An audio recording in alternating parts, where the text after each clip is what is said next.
ಆತ್ಮೀಯ ವೀಕ್ಷಕರೇ, Royson creations YouTube ಚಾನಲ್ಗೆ ನಿಮಗೆ ಸ್ವಾಗತ.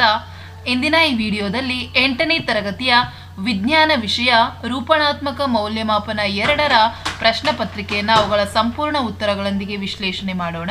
ಯಾರೆಲ್ಲ ಮೊದಲ ಬಾರಿ ನಮ್ಮ ಚಾನಲ್ ನೋಡ್ತಾ ಇದ್ದೀರಾ, ಸಬ್ಸ್ಕ್ರೈಬ್ ಮಾಡಿ ಹಾಗೂ ನಿಮ್ಮ ಫ್ರೆಂಡ್ಸಿಗೆ ಶೇರ್ ಮಾಡಿ. ಸೊ ಈಗ ಆಲ್ರೆಡಿ 3 ಪ್ರಶ್ನೆ ಪತ್ರಿಕೆಯನ್ನು ನಾನು ನಿಮ್ಮ ಜೊತೆ ಶೇರ್ ಮಾಡಿದ್ದೆ ಮಕ್ಕಳ.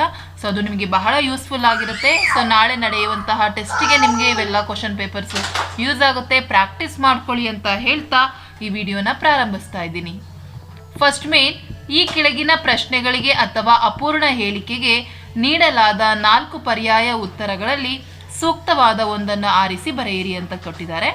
ಸೊ ಫಸ್ಟ್ ಕ್ವಶನ್ ನೋಡೋಣ ಮಕ್ಕಳ. ವಿದ್ಯುತ್ ಪ್ರವಾಹದ ಕಾಂತೀಯ ಪರಿಣಾಮವನ್ನ ಕಂಡುಹಿಡಿದ ಮೊದಲ ವಿಜ್ಞಾನಿ ಅಂತ ಕೇಳಿದ್ದಾರೆ. ಇಲ್ಲಿ 4 ಆಪ್ಷನ್ ಕೊಟ್ಟಿದ್ದಾರೆ.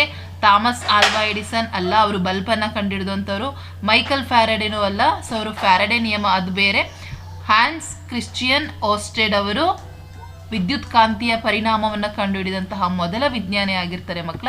ಹಾಗಾಗಿ ನೀವು ಆಪ್ಷನ್ ಸಿ ಅಂತ ಹೇಳಿ ನೀವು ಮಾರ್ಕ್ ಮಾಡಿದ್ರೆ so will get a complete 1 marks.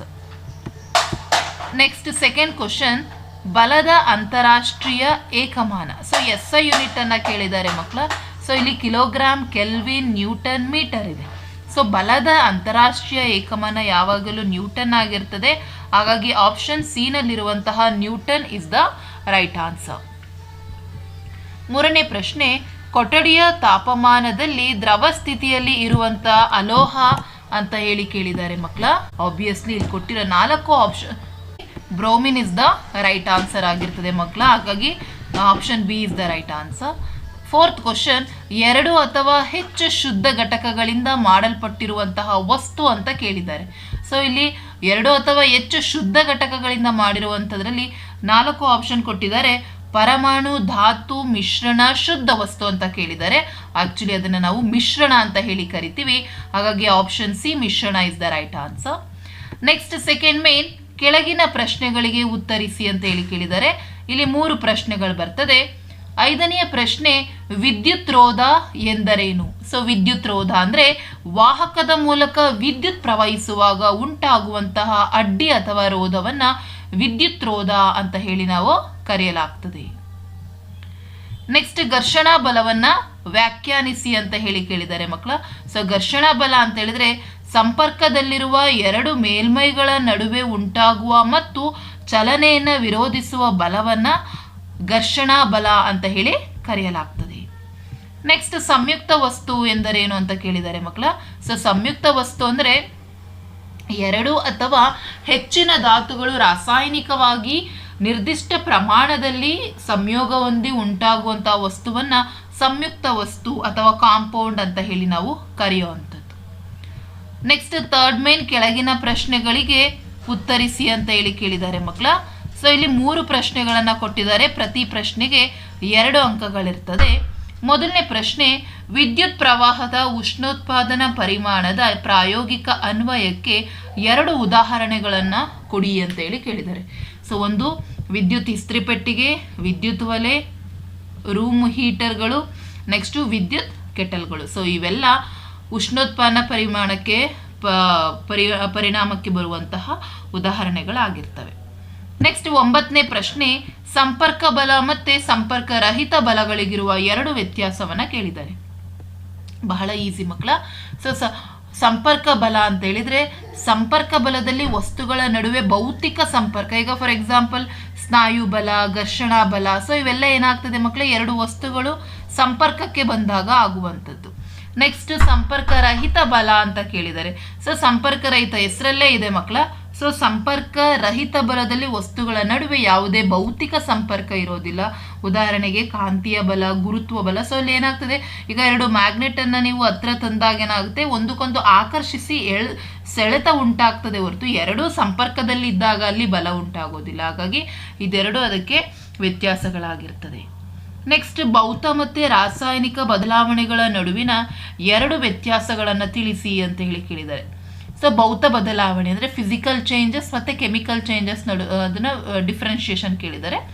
So ಭೌತ ಬದಲಾವಣೆ ತಾತ್ಕಾಲಿಕವಾಗಿರ್ತದೆ ಮತ್ತು ಹೊಸ ವಸ್ತುಗಳಲ್ಲಿ ಸಿಗೋದಿಲ್ಲ. ಈಗ ಎಕ್ಸಾಂಪಲ್ ನಮಗೆ ಮಂಜುಗಡ್ಡೆಯನ್ನು ತೆಗೆದುಕೊಂಡ್ರೆ ಅದನ್ನು ನಾವು ಕರಗಿಸಿ ಮತ್ತೆ ಅದು ಹಾವಿಯಾಗಿ ಅದನ್ನು ಮತ್ತೆ ನಾವು ತಣಿಸಿದಾಗ ಏನಾಗ್ತದೆ, ಮಂಜುಗೆಡ್ಡೆಗೆ ಅದು ವಾಪಸ್ ಬರ್ತದೆ. ಸೊ ಈ ಪ್ರೋಸೆಸ್ಸಲ್ಲಿ ಏನಾಗಿದೆ ಅಂದರೆ ಯಾವುದೇ ಹೊಸ ವಸ್ತು ಉಂಟಾಗಿಲ್ಲ. ಸೊ ಒಂದು ಹೊಸ ವಸ್ತು ಉತ್ಪಾದನೆ ಆಗ್ತಾ ಇದೆ ಅಂತ ಹೇಳಿದರೆ ಅದು ಭೌತ ಬದಲಾವಣೆಗೆ ಬರೋದಿಲ್ಲ, ಅದು ರಾಸಾಯನಿಕ ಬದಲಾವಣೆ. ಬಹಳ ಈಸಿಯಾಗಿ ನೀವು ನೆನ್ಪಿಟ್ಕೊಳ್ಳಿ. ಸೊ ಹೊಸ ವಸ್ತು ಉತ್ಪಾದನೆ ಆದರೆ ಅದು ರಾಸಾಯನಿಕ ಬದಲಾವಣೆ. ಸೊ ತಾತ್ಕಾಲಿಕವಾಗಿದ್ದು ಹೊಸ ವಸ್ತುಗಳು ಉತ್ಪಾದನೆ ಆಗದಲ್ಲೇ ಇರುವಂಥದ್ದು ಭೌತ ಬದಲಾವಣೆ. ಸೊ ರಾಸಾಯನಿಕ ಬದಲಾವಣೆಗೆ ಫಾರ್ ಎಕ್ಸಾಂಪಲ್ ಕಾಗದದ ಸುಟ್ಟ ಬೂದಿ. ಈಗ ಒಂದು ಮೊಟ್ಟೆಯನ್ನು ನೀವೇನು ಮಾಡ್ತೀರಿ, ಆಮ್ಲೆಟ್ ಮಾಡ್ತೀರಾ. ಸೊ ಅದನ್ನು ಮತ್ತೆ ನಾವು ಮೊಟ್ಟೆ ಮಾಡಲಿಕ್ಕಾಗಲ್ಲ. ಈ ರೀತಿಯ ಉದಾಹರಣೆಗಳೆಲ್ಲ ರಾಸಾಯನಿಕ ಬದಲಾವಣೆಗೆ ಬರುವಂತಹ ಉದಾಹರಣೆಗಳಾಗ್ತದೆ. ನೆಕ್ಸ್ಟ್ ಕೆಳಗಿನ ಪ್ರಶ್ನೆಗಳಿಗೆ ಉತ್ತರಿಸಿ. ಇಲ್ಲಿ 3 ಅಂಕದ ಪ್ರಶ್ನೆ ಕೇಳಿದರೆ 11ನೆಯ ಪ್ರಶ್ನೆ ಧಾತುಗಳು, ಸಂಯುಕ್ತಗಳು ಮತ್ತು ಮಿಶ್ರಣಗಳನ್ನು ವ್ಯಾಖ್ಯಾನಿಸಿ ಅಂತ ಕೇಳಿದ್ದಾರೆ. ಸೊ ಮೊದಲನೇದಾಗಿ ಧಾತುಗಳು, ಎಲಿಮೆಂಟ್ ಅಂತ ಹೇಳಿ ಕರಿತೀವಿ. ವಸ್ತುವಿನ ಮೂಲಭೂತ ಕಣವಾಗಿದ್ದು ಇನ್ನೂ ವಿಭಜಿಸಲು ಸಾಧ್ಯವಾಗದ ವಸ್ತುಗಳನ್ನು ಧಾತು ಅಂತೀವಿ. ನೆಕ್ಸ್ಟ್ ಸಂಯುಕ್ತ ಅಂತ ಹೇಳಿದ್ರೆ 2 ಅಥವಾ ಹೆಚ್ಚಿನ ಧಾತುಗಳು ರಾಸಾಯನಿಕವಾಗಿ ನಿರ್ದಿಷ್ಟ ಪ್ರಮಾಣದಲ್ಲಿ ಸೇರಿ ಉಂಟಾಗುವಂತಹ ವಸ್ತುವಿಗೆ ನಾವು ಸಂಯುಕ್ತ, ಕಾಂಪೌಂಡ್ ಅನ್ನೋದು. ನೆಕ್ಸ್ಟ್ ಮಿಕ್ಸ್ಚರ್, ಮಿಶ್ರಣಕ್ಕೆ ಬಂದರೆ ಭೌತಿಕವಾಗಿ ಬೇರ್ಪಡಿಸಲಾಗದ ವಿವಿಧ ಘಟಕಗಳ ಸಂಯೋಜನೆಗೆ ನಾವು ಮಿಶ್ರಣ ಅಂತ ಹೇಳಿ ಕರೆಯಲಾಗ್ತದೆ. ಸೊ ಹಾಗಾಗಿ 3 ಪಾಯಿಂಟ್ಸನ್ನು ಬರೆದ್ರೆ ನಿಮಗೆ 3 ಅಂಕಗಳು ಸಿಗ್ತದೆ ಮಕ್ಕಳ. ನೆಕ್ಸ್ಟ್ 5th ಮೇನ್ ಕೆಳಗಿನ ಪ್ರಶ್ನೆಗಳಿಗೆ ಉತ್ತರಿಸಿ. 12ನೇದು ಎ ಪ್ರಶ್ನೆ, ನೈಕ್ರೋಮ್ ತಂತಿಯನ್ನು ಸಾಮಾನ್ಯವಾಗಿ ವಿದ್ಯುತ್ ಉಷ್ಣೋತ್ಪಾದನಾ ಸಾಧನಗಳಲ್ಲಿ ಬಳಸಲು ಕಾರಣವೇನು ಅಂತ ಹೇಳಿ ಕೇಳಿದ್ದಾರೆ ಮಕ್ಕಳ. ಹೌದು, ಯಾಕೆಂದರೆ ನೈಕ್ರೋಮ್ ತಂತಿಯು ಹೆಚ್ಚಿನ ರೋಧವನ್ನು ಹೊಂದಿದ್ದು ನಿರ್ದಿಷ್ಟ ಪ್ರವಾಹಕ್ಕೆ ಹೆಚ್ಚು ಉಷ್ಣವನ್ನು ಉತ್ಪಾದಿಸುತ್ತದೆ. ಆದ್ದರಿಂದ ಇದನ್ನು ಉಷ್ಣೋತ್ಪಾದನಾ ಸಾಧನಗಳಲ್ಲಿ ಬಳಸಲಾಗ್ತದೆ. ಏಕೆಂದರೆ ನೈಕ್ರೋಮ್ ತಂತಿ ಒಂದು ಹೆಚ್ಚಿನ ರೋಧವನ್ನು ಹೊಂದಿರ್ತದೆ ಮಕ್ಕಳ, ಹಾಗಾಗಿ ಇದನ್ನಲ್ಲಿ ಹೆಚ್ಚಾಗಿ ಬಳಸಲಾಗ್ತದೆ. ನೆಕ್ಸ್ಟ್ ಧನ ಮತ್ತು ಋಣ ಆವೇಶಗಳ ನಡುವಿನ ಪರಸ್ಪರ ಕ್ರಿಯೆಗಳನ್ನು ತಿಳಿಸಿ ಅಂತ ಕೇಳಿದ್ದಾರೆ ಮಕ್ಕಳ. ಸೊ ಇಲ್ಲಿ ನೋಡಿ, ಸಜಾತಿ ಅಂದರೆ ಒಂದೇ ರೀತಿಯ ಆವೇಶಗಳು ಪರಸ್ಪರ ಆಕರ್ಷಿಸುತ್ತವೆ, ವಿಜಾತಿಯ ಅಥವಾ ವಿರುದ್ಧ ಆವೇಶಗಳು ಪರಸ್ಪರ ವಿಕರ್ಷಿಸುತ್ತವೆ. ಸೊ ಅದು ನಿಮಗೆ ಗೊತ್ತಿದೆ. ಸೊ ಇದಿಷ್ಟು ನೋಡಿ ನಿಮಗೆ ಆನ್ಸರ್ಸ್ ಆಗಿರ್ತದೆ. ಸೊ ಬಹಳ ಈಸಿ ಇದೆ ಕ್ವಶನ್ ಪೇಪರು. ಇದೇ ಥರ ಪ್ರಾಕ್ಟೀಸ್ ಮಾಡ್ಕೊಳ್ಳಿ, ನಿಮ್ಮ ಟೆಸ್ಟ್ಗೆ ಯೂಸ್ಫುಲ್ ಆಗ್ತದೆ. ಸೊ ನಾಳೆ ಅಥವಾ ನಾಡಿದ್ದು ನಿಮಗೆ ಸೈನ್ಸ್ ಟೆಸ್ಟ್ ಇರುತ್ತೆ. ಸೊ ಇದನ್ನು ಒಂದು ಸರಿ ಮಾಡೆಲ್ ಕ್ವಶನ್ ಪೇಪರ್ ಆಗಿ ಪ್ರಾಕ್ಟೀಸ್ ಮಾಡ್ಕೊಳ್ಳಿ ಅಂತ ಹೇಳ್ತಾ ಈ ವಿಡಿಯೋನ ಇಲ್ಲಿಗೆ ಎಂಡ್ ಮಾಡ್ತಾ ಇದ್ದೀನಿ. ಹೆಚ್ಚಿನ ವಿಡಿಯೋಗಾಗಿ ರಾಯ್ಸನ್ ಕ್ರಿಯೇಷನ್ಸ್ ಯೂಟ್ಯೂಬ್ ಚಾನಲನ್ನು ಸಬ್ಸ್ಕ್ರೈಬ್ ಮಾಡಿ.